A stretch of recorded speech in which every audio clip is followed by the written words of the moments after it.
ओम शंकरं शंकराचार्यं केशवं बादरायणं सूत्रभाष्यकृतो वंदे भगवन्तौ पुनः पुनः। ईश्वरो गुरुरात्मेति मूर्तिभेदविभागिने व्योमवद्व्याप्तदेहाय दक्षिणामूर्तये नमः। ओम शांति शांति शांति। हम लोग भगवान भाष्यकार द्वारा रचित अपरोक्ष अनुभूति ग्रंथ पर विचार कर रहे हैं। तो साधन चतुष्टय संपन्न साधक ही आत्म तत्व को जान पाता है। इसलिए भगवान भाष्यकार ने जहाँ साधन चतुष्टय संपन्न के लिए विवेक वैराग्य कहा पहले, और उसके बाद जो षट संपत्ति है उसके दो भाग शम और दम का विचार हुआ। अब यहाँ पर सप्तम श्लोक ले रहे हैं। ये उपरति और ततीक्षा को कह रहे हैं, उपरति और ततीक्षा। तो आइए उच्चारण करते हैं। विषेभ्यः परावृत्ति परमोपरति ही सा सहनम सर्व दुखानां ततीक्षा सा शुभा मता। भगवान भाष्यकार कह रहे हैं विषेभ्य विषयों से परावृत्ति ही वृत्ति को हटाकर उनमें वृत्ति ना जाने देना विषयों में, उसी को सा परम उपरति, उसको परम उपरति कहते हैं। तो सा परम उपरति, वह परम उपरति है निस्संदेह रूप से। आगे लिखते हैं सहनम सर्व दुखानाम ततीक्षा सा शुभा मता। सहनम सर्व दुखानाम, सभी दुख प्रकार के दुखों को सहन करना बिना प्रतिकार किए, उसी को सहन कहा जाएगा। उसी को ततीक्षा नाम से कहा है। सा शुभा मता, वह ही श्रेष्ठ है, ऐसा विद्वानों ने कहा है। अन्य ग्रंथ में भी भगवान भाष्यकार ही लिखते हैं सहनम सर्व दुखा नाम प्रतिकार पूर्वकम चिंता विलाप रहितम सा ततीक्षा निगद्यते।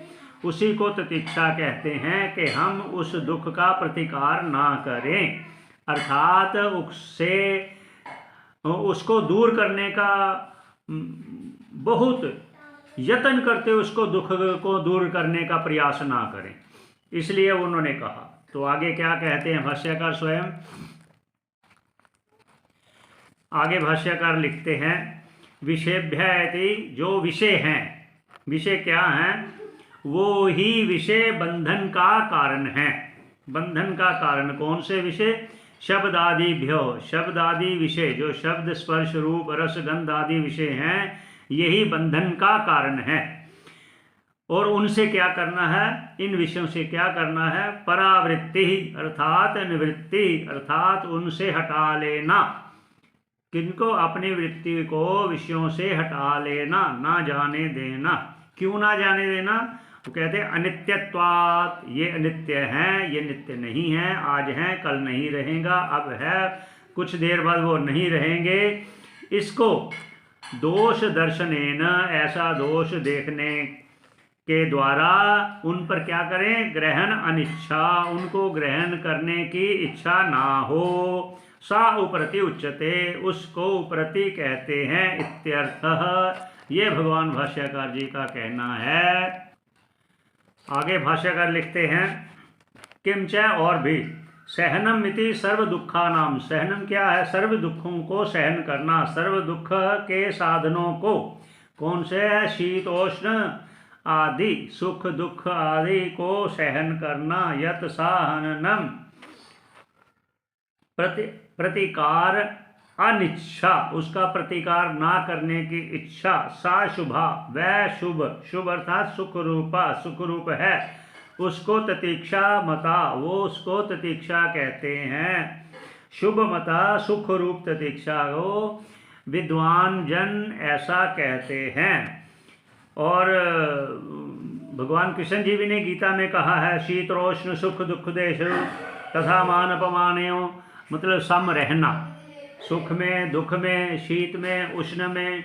जो अब सर्दी है तो सर्दी में हमें गर्म वस्तुएं चाहिए, जब गर्मी होगी तो ठंडी वस्तुएं चाहिए।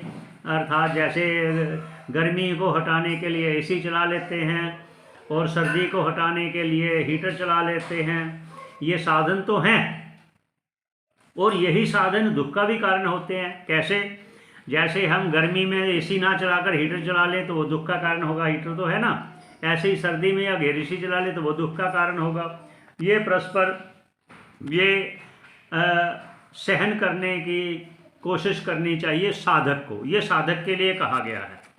इसके बाद आगे ये 7वां श्लोक है, अपरोक्ष अनुभूति ग्रंथ का 7वां श्लोक है।